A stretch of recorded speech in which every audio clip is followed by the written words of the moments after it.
ነገር ፈርታ ተብሎም አድጌት ሸቀጣ ሸቀጥ አድጌት አድጌት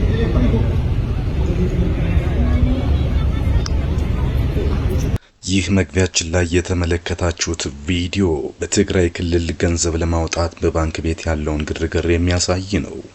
ሰሜን ኢትዮጵያ ከጥቂት ሰላም በኋላ ዳግም ስጋት ሰፍኖበታል። እጅግ ከባድ ወታደራዊ እንቅስቃሴዎች እየተደረጉ መሆኑ ተሰምቷል። ለመሆኑ ሰሜኑ እንዴት አደረ ስንል እንጠይቃለን።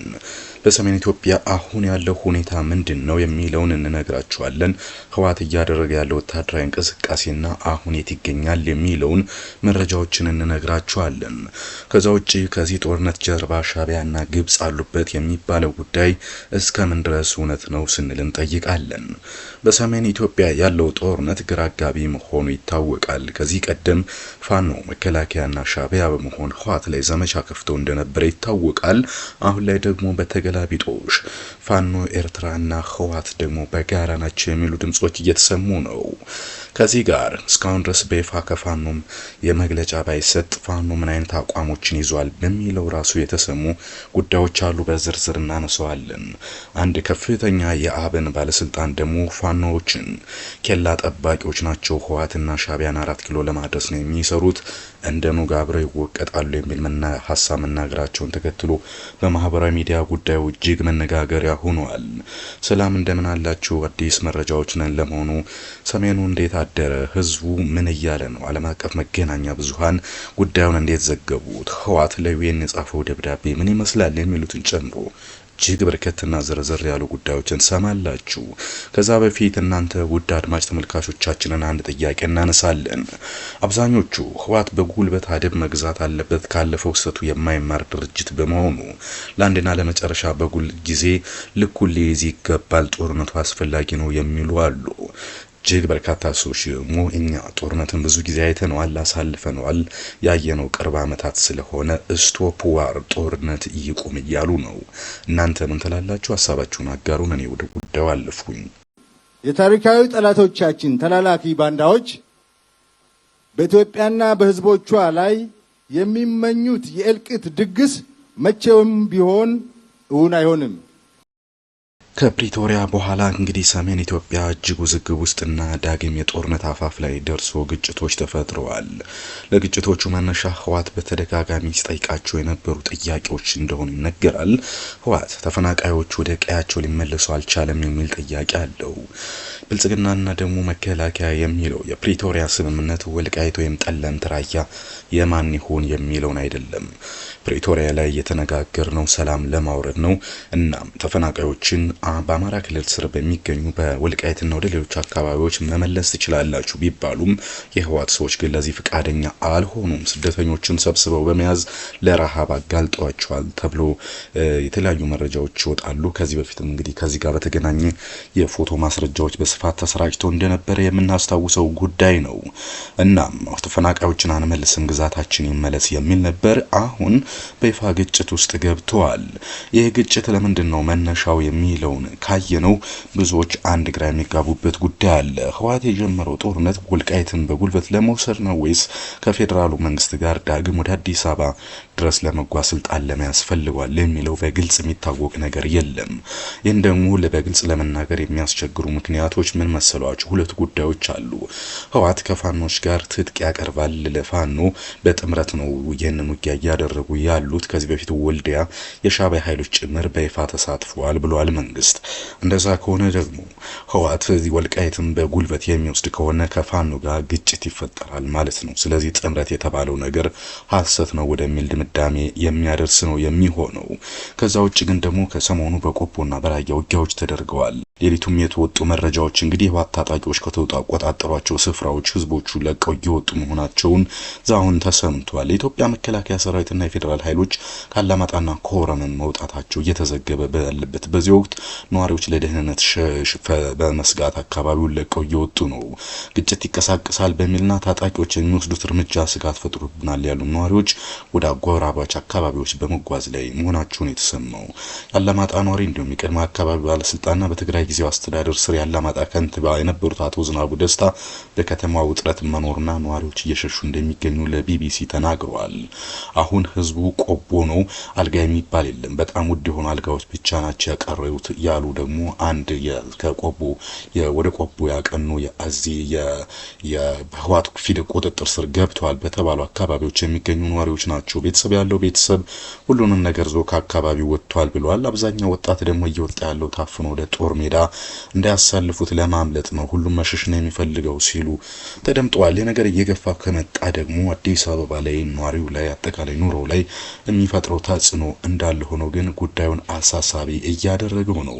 የብቻ ሳይሆን ህወሓት በሌላ ቦታም ጥቃት መፈጸሙ እየተሰማ ነው።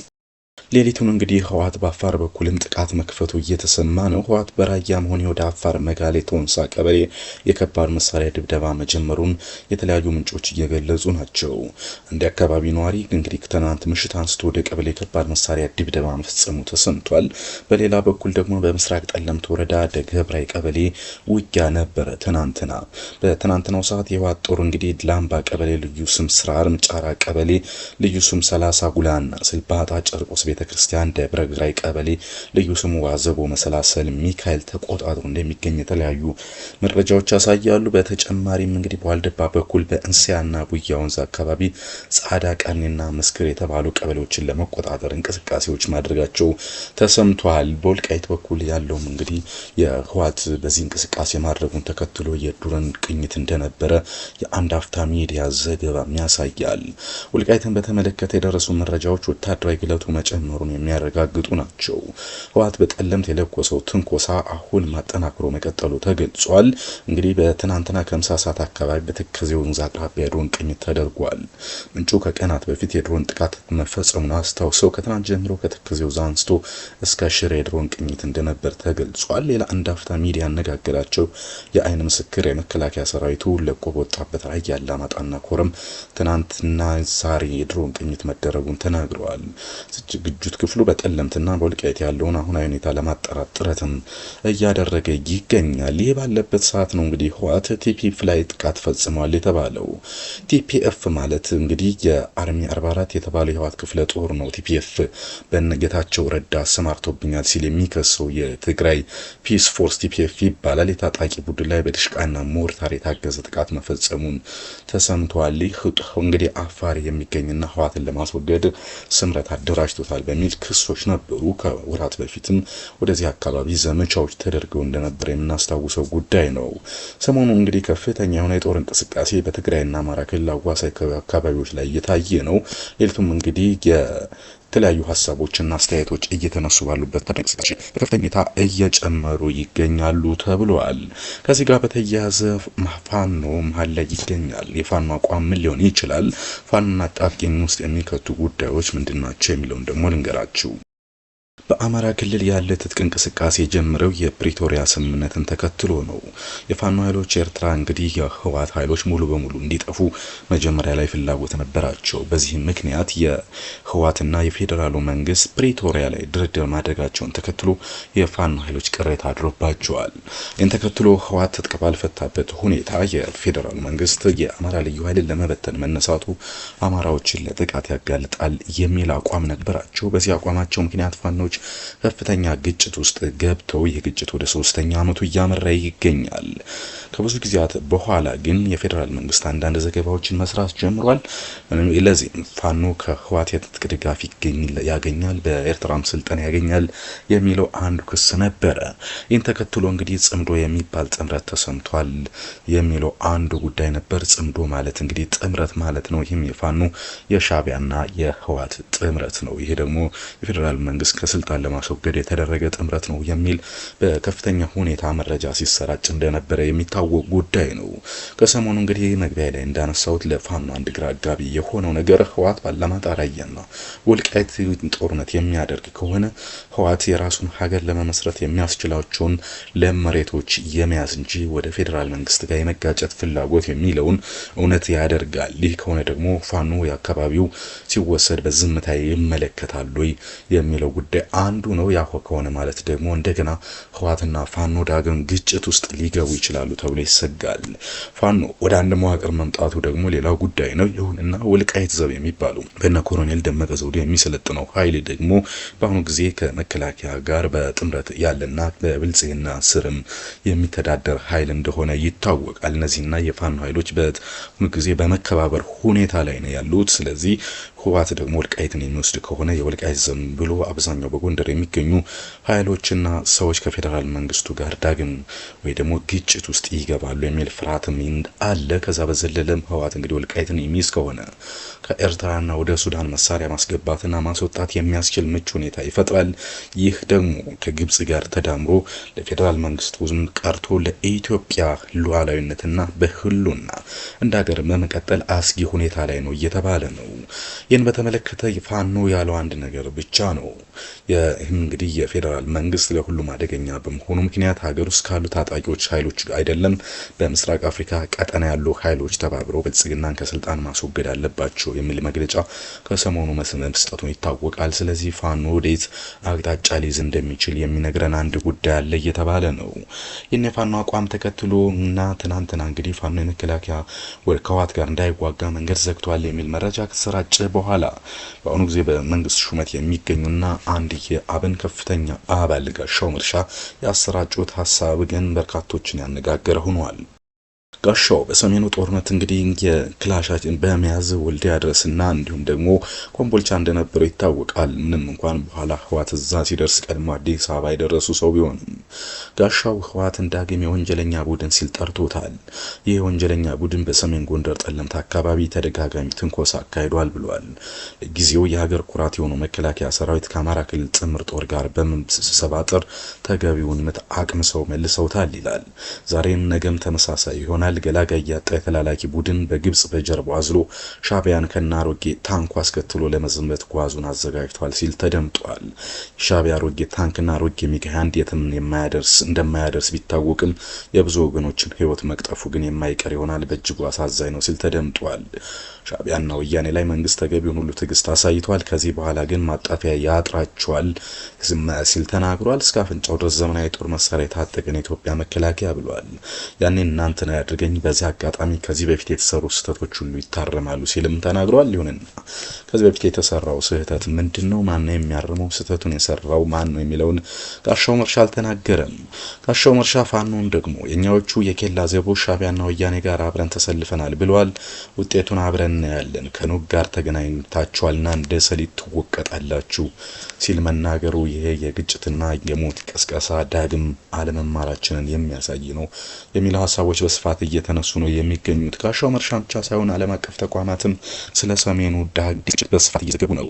እነ ቢቢሲ፣ ሮይተርስ፣ አልጀዚራ በሰሜን ኢትዮጵያ ዳግም ግጭት አገርሽቷል የሚሉ ሰፋፊ ዘገባዎችን ይዘው እየወጡ ነው የሚገኙት። እዚህ እንደ ምክንያት ያነሱት ደግሞ የኢትዮጵያ አየር መንገድ በይፋ በረራ መሰረዙን ተከትሎ የተሰማ ጉዳይ ነው። ከዛም በዘለለ እንግዲህ ህወሓት ግጭት መፈጠሩን የዲፕሎማቲክ ምንጮችና የተለያዩ አካላት መረጃዎችን ለቢቢሲና ለተለያዩ ተቋማት እያደረሱ ነው። በኢትዮጵያ መንግስትና በትግራይ ኃይሎች መካከል የተጀመረው ግጭት እውነት መሆኑን የፈረንሳይ ዜና ወኪል ኤኤፍፒና ሮይተርስ የደህንነትና የዲፕሎማቲክ ምንጮች ነገሩን ብለው ዘግበዋል።